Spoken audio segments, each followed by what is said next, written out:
Hello, and welcome to this training video that will cover the Hoyer presence. Within this video, we will provide an introduction to a passive lift, criteria for its use, and the weight limitations.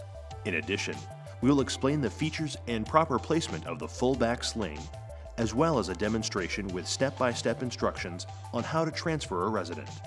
The Hoyer presence is a full-body lift designed for residents who are immobile. Residents can be transferred from bed to chair, chair to bed, wheelchair to toilet, and/or floor to bed.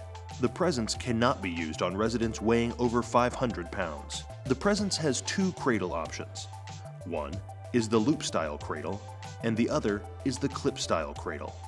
This video will demonstrate the presence being used with the loop-style cradle. This section of the video will go over the following features. The battery is centrally mounted on the lift and is easily removed and replaced. To remove the battery, lift up the metal clip behind the battery. To replace the battery, align the battery against the mast and slide down while pushing forward, listening for an audible click to indicate the battery is in place. A charging station and two batteries are shipped with each lift. Batteries should be replaced once per day or after each shift, depending on usage. The emergency stop button is a big red button, and its purpose is to stop electronic operation of the lift. Simply push the red button in to abort operation. To resume control, turn the red button in the direction of the arrows and it will pop back out. Below the red button are two holes with an up and down arrow. An object the size of a pen can be placed into the hole if your hand pendant fails to operate, but the battery still has charge. This will enable the caregiver to manually raise and lower the cradle. Located under the arrows is a battery meter that displays the amount of charge remaining in the battery. 4 bars represent a 100% charge, while 1 bar represents a 25% charge. Batteries should not be allowed to fully discharge. Recharge the batteries when the meter shows 1 bar. If a power cord is displayed, then the lift has no charge. 2 batteries are shipped with each lift so that 1 battery can always be placed on the charging station. The emergency descent is built into the actuator on the presence. One model requires you to lift up on the red tab at the bottom of the actuator and hold it as the lift slowly lowers.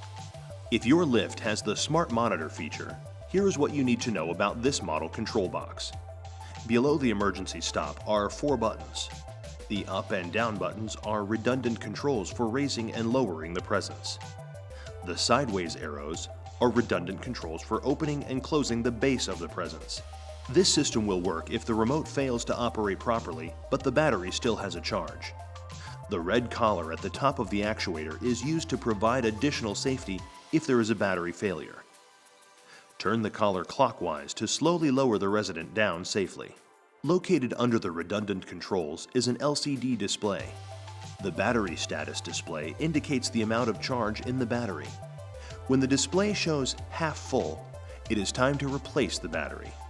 The empty battery symbol indicates the battery has no capacity and should be replaced immediately. The Smart Monitor control box will emit an audible signal when the battery has reached this state. The hand control or pendant has 4 buttons to raise and lower the lift and open and close the base. Arrows indicate the direction of motion. The rear casters have locks that are engaged by using your foot to lock them. These locks are only used in 2 situations: when parking the lift or when you are picking a resident up from the floor. The metal loop is known as the straight line drive, and its purpose is to aid in mobility. By flipping the loop to fall over the wheels, the lift will track over the stabilized wheel. This makes it easier when steering the lift down the hall or pivoting in tight spaces. The foot push plate is used to begin movement of the lift, using your leg and maintaining an ergonomic position, rather than pushing with your back and arms. This is especially helpful when transferring a heavy resident and/or moving a resident on carpet. Now let's take a look at the side of the lift that is used by our residents. The loop-style cradle rotates 360 degrees, allowing you to pick up residents from almost any location. There are 6 attachment points for this sling. Normally, the front and back ones are used with most transfers. The optional weight scale uses a digital display and should be zeroed out before each lift. This is done by holding the on/0 button in and seeing the 0.00 appear. Then place the sling on the lift to weigh it and zero the scale out again.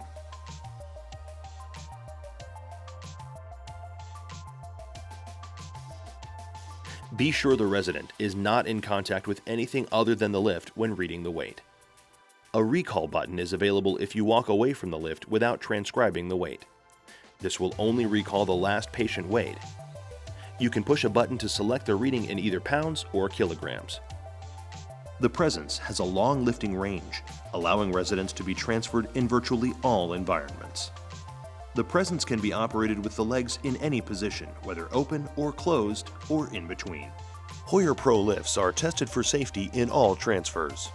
This video will demonstrate how to remove and attach the full back sling. Sling sizes are color-coded.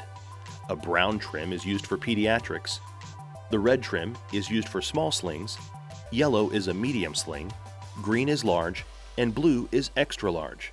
The sling is marked with the size, laundering instructions, and an arrow. The arrow indicates the top of the sling, and the label goes on the outside, away from the resident's body. Purple tabs are aligned down the center of each sling, which can really help when aligning the sling. Now let's go through the steps of transferring residents using the Presence. Before taking the lift to the resident's room, you should always check two things. First, make sure the battery is charged, and secondly, ensure you have the correct sling size. The sling size can be found on the sling's tag and on the resident's care or service plan. A sling guide is located on each lift. In this video, we will demonstrate a bed-to-chair transfer using the full back sling, which cradles the head as the resident is being lifted. Caregivers will stand on each side of the bed and log roll the resident to one side. Fold the sling in half using the two purple tabs to indicate the center of the sling. The purple tab at the top should be placed at about the resident's shirt label and the other at the tailbone area. That helps to provide an accurate and centered fit of the sling. Begin tucking the top portion of the folded sling under the resident.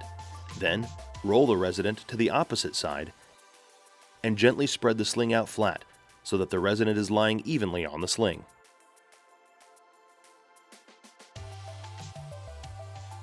Next, we will place the leg portion of the sling under the resident. Begin by tucking the sling under the knee on both sides.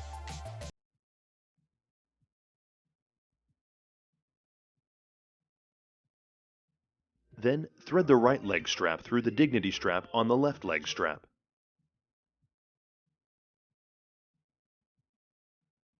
Finally, cross the right leg strap with the left leg strap. This will increase both the resident's dignity and their safety. Now, bring the lift over to the resident's bed. We want our resident to be the center of gravity, so you do not need to lock the wheels. Since we are taking our resident to a seated position, you may want to raise the head section of the bed. This will put your resident more at ease and decrease the amount of time they are being lifted. Using the hand control, lower the spreader bar at or just below the resident's shoulder. Begin by attaching the shoulder straps to the cradle and then attach the leg straps. If appropriate, inform the resident that they are about to be transferred. As the resident is being raised, confirm the secure attachment of the sling to the cradle. Using the hand pendant, push the up arrow button. Before beginning your transfer, make sure the resident has clearance under their buttocks and that their heels are not sliding across the bed. We want to make sure we are not creating any shearing or friction when we transfer the resident. Using the foot push plate will allow you to easily guide the lift to your destination. Once the resident is at the chair, align them towards the back of the chair and begin lowering them while using the sling to guide them towards the rear of the chair. If we sit the resident too close to the front of the chair, then we will have to reposition them, which defeats the purpose of using a lift. When the resident is comfortably seated, lower the cradle to the resident's shoulders and begin removing the straps. Then, take the lift away from the resident so that you can safely remove the sling out from under them. To remove the sling, begin with the legs and guide one strap out at a time.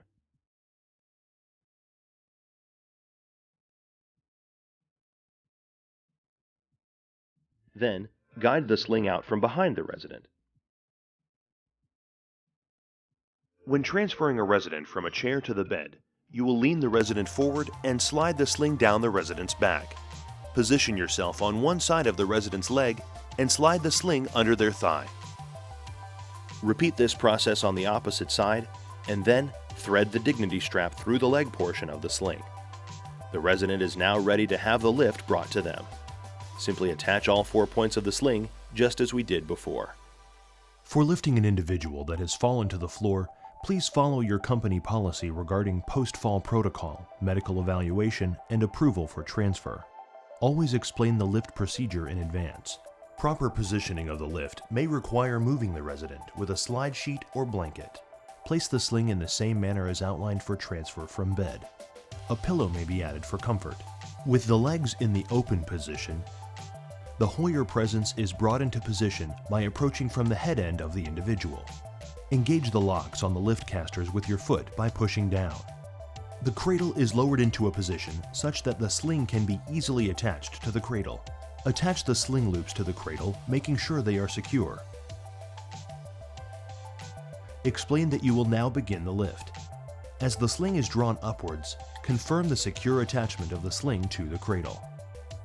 You may now disengage the brakes and complete your transfer. This concludes the training video on the Hoyer Presence Patient Lift.